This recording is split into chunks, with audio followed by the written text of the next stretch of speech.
Uma garota foi à igreja para o culto noturno, mas nunca apareceu. Seus pais ficaram preocupados e chamaram a polícia. Durante a investigação, os detetives conseguiram descobrir alguns fatos assustadores que revelaram a verdade sobre o que aconteceu com ela. Oi gente, bem-vindos ao canal, eu sou a Roberta Hoff. Não se esquece do like, que me ajuda muito. Se inscreve no canal e ativa o sininho, que sempre que tiver vídeo novo você vai ser notificado. Eu tô postando vídeos terças e quintas. E bora pro caso de hoje. O caso Zoe Hastings.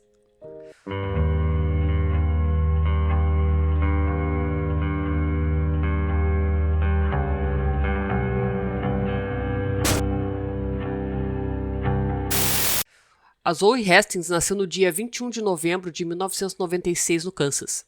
Ela era a mais velha de 5 filhos, com 3 irmãs mais novas e um irmão. A Zoe estava sempre disposta a ajudar os pais no cuidado dos irmãos, pronta para cancelar qualquer plano se os pais precisassem de ajuda. A mãe e o pai eram profundamente religiosos, então a família passava muito tempo na igreja. Em algum momento eles se mudaram para Dallas, onde a Zoe se matriculou em uma escola secundária com foco em criatividade e artes. Ela tinha paixão por desenhar e também gostava de participar de apresentações teatrais da escola. No tempo livre, a Zoe trabalhou em um estúdio de artes em Dallas. Ela também trabalhou como salva-vidas em uma piscina local nas férias de verão, depois que ela se formou no ensino médio. A Zoe teve a oportunidade de frequentar algumas das melhores universidades do país, mas ela optou por adiar os sonhos dela e se dedicar por algum tempo à igreja. Em outubro de 2015, quando a Zoe tinha 18 anos, ela estava se preparando para uma viagem missionária para a igreja dela, e aguardava ansiosamente essa viagem. No domingo, dia 11 de outubro, ela planejava participar do culto do domingo, onde eles discutiriam mais alguns detalhes sobre essa viagem. A Zoe pegou a minivan da família e prometeu aos pais que voltaria para jantar, e saiu de casa por volta das 16h40. A igreja ficava a apenas alguns quilômetros de distância, e os pais esperavam que ela voltasse por volta das 6h30. No entanto, com o passar do tempo, a Zoe não voltou para jantar, o que era bastante incomum. Eles enviaram várias mensagens para ela, mas não houve resposta. Eles também tentaram ligar para ela novamente sem sorte. Depois de algum tempo, eles começaram a ligar para os amigos e para os familiares, pensando que a Zoe poderia ter ido visitar alguém depois do culto, mas nenhum deles tinha visto ela naquela noite. Finalmente, os pais dela decidiram ligar para a igreja, e aqui eles encontraram uma reviravolta bastante inesperada. A Zoe nunca apareceu lá. Nesse ponto, os pais ficaram ainda mais preocupados e decidiram entrar em contato com a polícia, porque esse comportamento era extremamente incomum para a filha deles. Ela sempre dizia para onde que ela estava indo, nunca desaparecia sem qualquer explicação. Eles ligaram para o 911, mas por algum motivo os policiais não foram até a casa deles para registrar um boletim de ocorrência, de desaparecimento, né? Então eles próprios foram até a delegacia e fizeram um boletim de ocorrência e começaram a procurar pela filha. Eles fizeram todo o trajeto de casa até a igreja várias vezes, mas eles não conseguiram encontrar nenhum vestígio da Zoe. Isso durou quase que a noite toda. E quando a manhã se aproximava, a mãe de repente teve uma ideia. Ela lembrou que a filha tinha um aplicativo de rastreamento no iPhone dela, que dava a eles acesso à localização dela.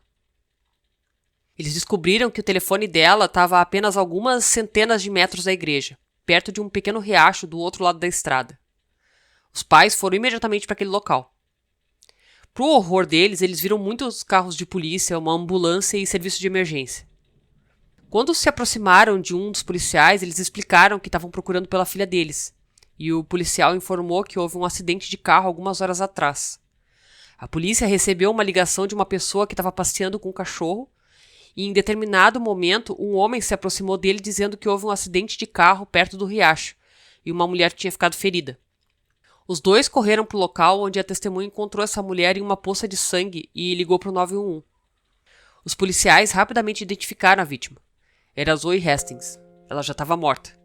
Mas eles imediatamente perceberam que ela não morreu como resultado do acidente.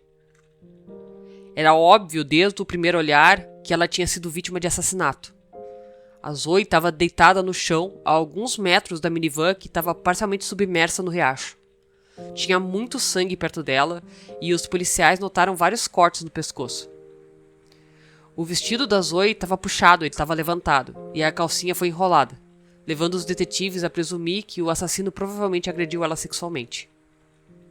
Os pais da Zoe tentaram se aproximar da filha deles, mas os policiais impediram, dizendo que não deveriam testemunhar uma cena tão horrível. Enquanto eles investigavam a cena do crime, os policiais encontraram várias pistas. As portas da minivan, exceto a do motorista, estavam trancadas. Isso podia indicar que o criminoso dirigiu o veículo sozinho ou largou a Zoe diretamente no local, a poucos metros do riacho. Perto de um aterro, sobre a ponte, a polícia encontrou uma faca coberta de sangue, que provavelmente foi usada como arma do crime.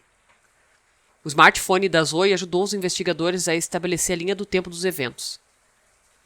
Os dados do GPS revelaram que ela chegou ao riacho às 17h01. Apenas 20 minutos depois dela sair de casa, e aparentemente ela foi morta poucos minutos depois daquele momento. A polícia também descobriu que depois de sair de casa, a Zoe fez uma parada. Ela foi a uma locadora de DVD para devolver um filme. Enquanto os especialistas examinavam o corpo da vítima e todas as evidências disponíveis, os detetives decidiram procurar por potenciais testemunhas, que estavam na locadora ou nas proximidades, nas lojas locais. Depois de falar com dezenas de pessoas, eles conseguiram encontrar 2 testemunhas em potencial. A primeira foi Lester Clark, que trabalhava num estúdio de tatuagem próximo da loja. Naquele dia, por volta das 16h45, ele foi comprar cigarros e viu uma mulher perto da locadora de DVD. Logo depois, o Lester viu ela voltando para o estacionamento e se aproximando de uma minivan branca. Ela tentou abrir a porta, mas naquele momento um homem se aproximou dela. Parou a porta com a mão e disse algo para ela. Depois disso, a mulher entrou no carro e foi para o banco do passageiro. O homem sentou no banco do motorista e eles foram embora. O detetive mostrou ao Lester uma foto da Zoe e ele disse que a mulher realmente se parecia com ela. Apesar de achar a cena um pouco tensa, ele não pensou muito nisso porque nada de ruim parecia estar acontecendo. Essa testemunha também forneceu uma descrição do homem, que ele era baixo, forte e afro-americano. O Lester estava parado a uma distância considerável do estacionamento, então ele não poderia distinguir qualquer outras características dessa pessoa. Mais tarde, quando estava escurecendo, ele notou o mesmo homem novamente caminhando sozinho em direção à loja, ao estacionamento. A segunda testemunha foi um sem-teto chamado Gary Whitman, que compartilhou uma história semelhante. Por volta das 16h45, quando ele estava do outro lado da rua do estacionamento, ele viu uma mulher indo em direção a uma minivan branca. De repente, um homem se aproximou dela por trás, impedindo ela de entrar no carro. Ele então tirou algo do bolso e mostrou para a mulher. Depois disso, ela entrou no carro e foi para o banco do passageiro, enquanto o homem se sentou no banco do motorista e foi embora. O Gary forneceu uma descrição semelhante do sujeito e acrescentou que a situação lhe pareceu altamente suspeita. Ele então entrou numa loja e pediu ao funcionário para ligar para o 911. Mas não está claro se o funcionário atendeu ao pedido dele. Conforme a polícia descobriu, não havia registros dessa ligação. Enquanto os investigadores entrevistavam as testemunhas, especialistas fizeram várias descobertas. O patologista forense examinou o corpo da vítima e encontrou vestígios de sêmen, mas a quantidade era tão pequena que realizar uma análise completa de DNA foi simplesmente impossível. Isso apenas confirmou que o criminoso tinha abusado sexualmente da Zoe antes do assassinato. Os investigadores também examinaram o carro dela e não conseguiram encontrar impressões digitais estranhas na porta ou no volante. Com base nas declarações das testemunhas de que o suspeito poderia ter dirigido com a Zoe do estacionamento da loja na minivan dela, isso pegou os detetives desprevenidos. No entanto, eles não descartaram a possibilidade de que o assassino pudesse simplesmente ter limpado o volante e a maçaneta da porta após o assassinato. Vários fios de cabelo também foram encontrados no corpo da Zoe, mas os especialistas não conseguiram extrair uma amostra completa de DNA deles, pois eram muito pequenos. Mas quando examinaram a faca encontrada perto da cena do crime, finalmente conseguiram algo. Uma amostra de DNA foi descoberta. Ela foi imediatamente carregada no banco de dados do FBI e a polícia obteve uma correspondência. A amostra pertencia a Anthony Corcoran, de 34 anos. O homem tinha um histórico criminal que remontava à adolescência. Ele havia sido preso por roubos, agressões, invasões de casa e também era suspeito de vários outros crimes. No ano anterior a esse evento, em 2014, a filha de 17 anos da sua namorada acusou o Antônio de agressão sexual. Segundo ela, ele ofereceu uma carona, mas quando ela estava no carro, o Antônio levou ela para uma área arborizada, ameaçando matar ela se ela tentasse escapar. Ele agrediu a menina e foi preso. Ele alegou que eles fizeram sexo consensual e o caso foi a tribunal. No entanto, durante o julgamento, a promotoria não conseguiu fornecer evidência suficiente para provar a culpa dele. Então o Antônio foi considerado inocente. Eu acho muito interessante como os homens conseguem se safar desse tipo de crime. Se ele tivesse roubado um Doritos, ele tinha sido preso. Com o DNA encontrado na faca, o DNA do Antônio, a polícia identificou ele como principal suspeito, e ele foi preso. Durante o interrogatório, ele negou repetidamente qualquer envolvimento no assassinato. Então os detetives concentraram os esforços em encontrar mais evidências. Os especialistas pegaram uma amostra de DNA do Antônio e tentaram comparar ela com o sêmen e os cabelos encontrados no corpo da Zoe. Como ambas as provas eram muito pequenas para extrair uma amostra completa, os especialistas decidiram tentar um tipo diferente de análise. Eles conseguiram gerar um perfil aproximado e determinar se não correspondia ao DNA escolhido. Assim, em outras palavras, esse método funciona com base no princípio da exclusão. Ele não produz qualquer resultado preciso e não pode ser utilizado como prova de culpa, mas ele podia excluir, no caso o Antônio, se ele não tivesse nenhum dado perto desse DNA que foi coletado.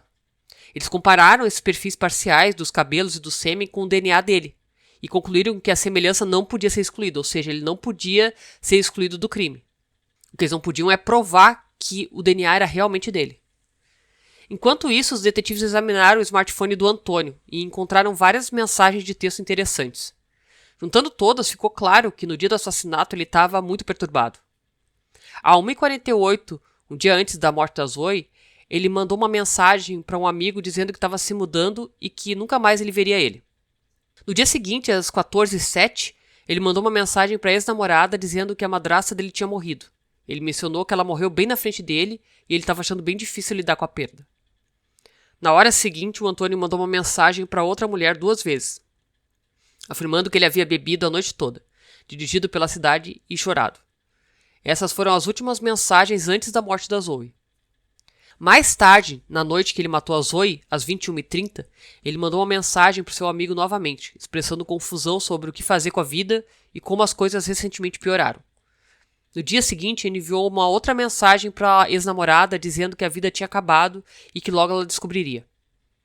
Ao examinar o histórico de pesquisa do navegador, os detetives descobriram que o Antônio havia visitado sites de notícias locais mais de 30 vezes antes da prisão, verificando especificamente as seções de crime. 5 dessas visitas estavam diretamente relacionadas a artigos sobre o assassinato da Zoe. Eles também notaram que antes da morte da Zoe, ele quase nunca visitava sites de notícia. A polícia encontrou apenas uma página no histórico dele e estava relacionada com uma atividade de gangue. O smartphone do Antônio deu aos detetives outra pista.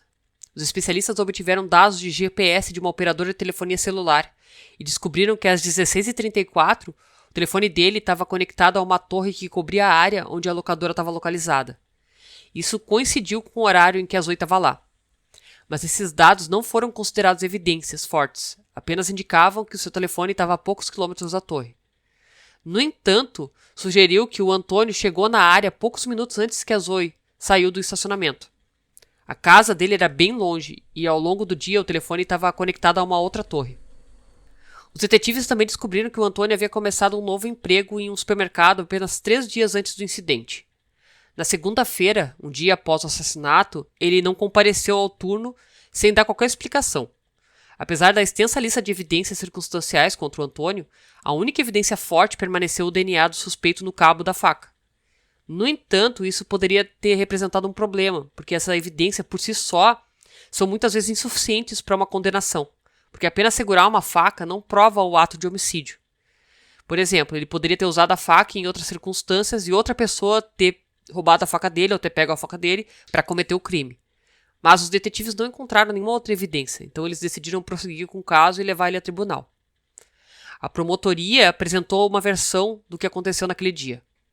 Quando a Zoe voltou ao estacionamento para pegar o carro, o Antônio se aproximou dela, tirou a faca do bolso e ameaçou ela a entrar no carro. Ele então se sentou no banco do motorista e foi embora com ela. Com base em mensagens enviadas pelo suspeito antes do assassinato, ele estava com um estado emocional angustiado devido à morte de um parente e tinha consumido uma quantidade significativa de álcool. Segundo a versão do investigador, ele decidiu sequestrar a vítima com a intenção de agredir ela sexualmente. Ele escolheu a Zoe aleatoriamente, porque ela estava no estacionamento naquele momento, e o Antônio simplesmente viu uma oportunidade de cometer o crime.